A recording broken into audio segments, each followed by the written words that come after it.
እሳቱን መታልና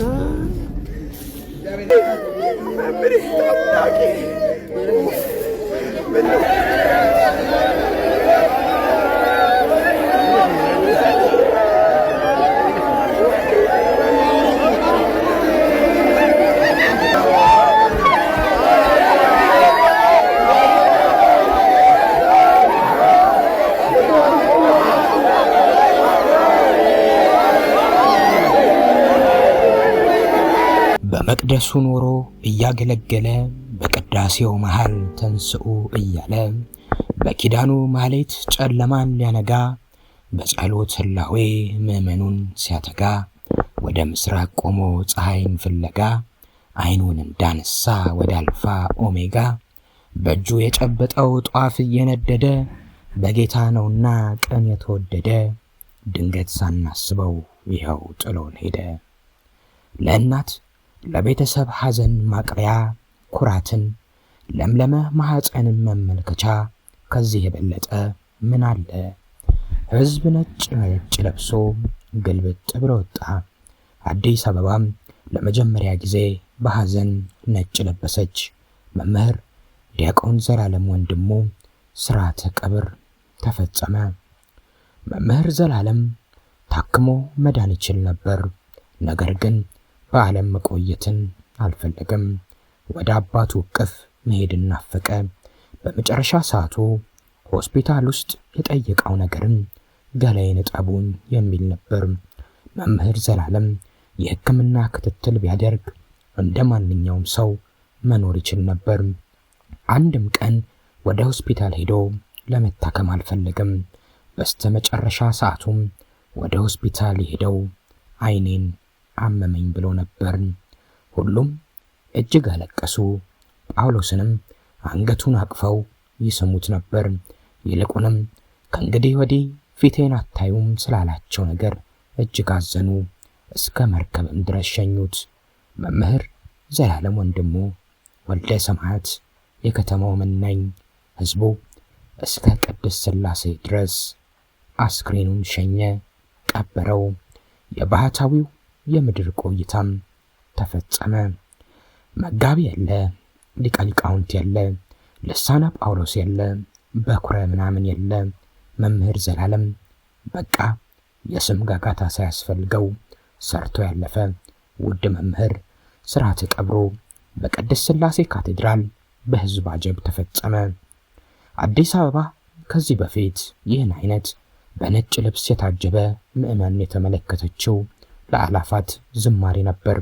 ዛሬ ደግሞ በዝማሬ ርዕቱ አንደበት ያለውን መምህሯን አጅባ ቀበረች። ዓለም ከንቱ ናት።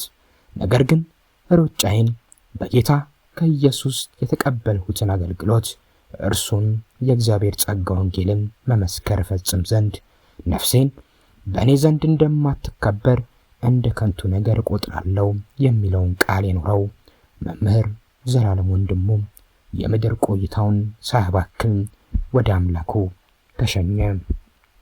መምህር ዘላለም በአዲስ አበባ ከተማ አዘወትሮ ከሚያገለግልባቸው አድባራት መካከል የቀዳሚ ሰማዕት ደብረ ሰላም ቅዱስ እስጢፋኖስ ቤተክርስቲያን አንዱና ዋነኛው ነበር።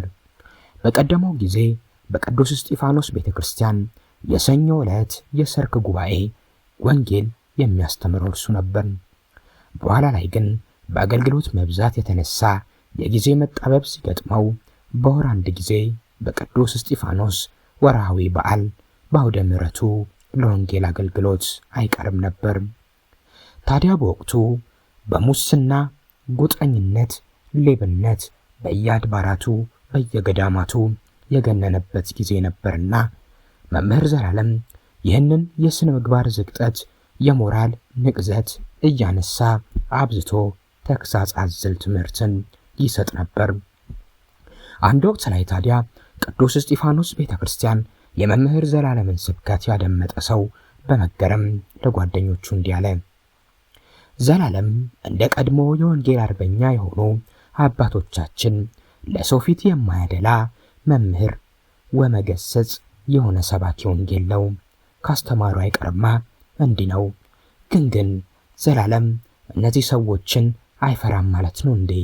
ከቤተ ክርስቲያን አልያም ከአገልግሎት ቢያፈናቅሉት ቢያሳድዱትስ እንዲህ በአደባባይ እየገሰጻቸው በማለት እየተገረመ ጠየቀ። ሌላኛው ጓደኛው እንዲህ ሲል መለሰለት። የቤተ ክርስቲያን ብርሃን የወንጌል አርበኛ የሆነው አባታችን ሐዋርያው ቅዱስ ጳውሎስ የእግዚአብሔርን ጸጋ ወንጌልን መመስከር ፈጽም ዘንድ ነፍሴን በእኔ ዘንድ እንደማትከበር እንደ ከንቱ ነገር ቆጥራለሁ እንዳለ መምህር ዘላለምም ስለ ወንጌል አገልግሎት በነፍሱ የቆረጠ አገልጋይ ነው። እርሱ እኮ ከቤተ ክርስቲያን አልያም ከቤተ ክርስቲያንቱ ተቋም አንዳች ደሞዝ እንኳን የሚያገኘው ድርጎ ወይም አበል የለውም። እናም ቀለብ የሚሰፍሩለት ኪሱን የሚሞሉለት ሰዎች ፊትና እጅ እያየ አይደለም አገልግሎቱ።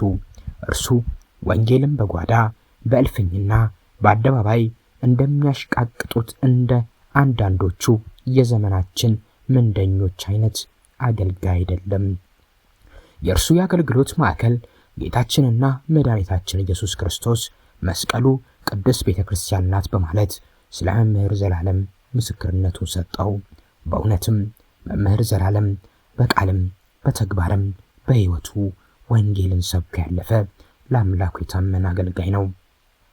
አሁን ግን ነገር ግን ሩጫዬን በጌታ ከኢየሱስ ክርስቶስ የተቀበልኩትን አገልግሎት እርሱም የእግዚአብሔርን ጸጋ ወንጌልን መመስከር ፈጽም ዘንድ ነፍሴ በእኔ ዘንድ እንደማትከበር እንደ ከንቱ ነገር እቆጠራለሁ። ስለዚህ 3 ዓመት ሌሊትና ቀን በእንባይ እያንዳንዳችሁ ከመገሰጽ እንዳታቋርጣችሁ እያሰባችሁ ትጉ። አሁንም ለእግዚአብሔር ያንጻችሁ ዘንድ በቅዱሳን ሁሉ መካከል ርስትን ይሰጣችሁ ዘንድ ለሚችል ለጸጋው ቃል አደራ ሰጥቻችኋለሁ። ከማንም ብር ወይም ወርቅ ወይም ልብስ አልተመኘሁም። እነዚህ እጆቼ በሚያስፈልገኝ ነገር ለእኔና ከኔ ጋር ያሉት እንዳገለገሉ እናንተ ታውቃላችሁ።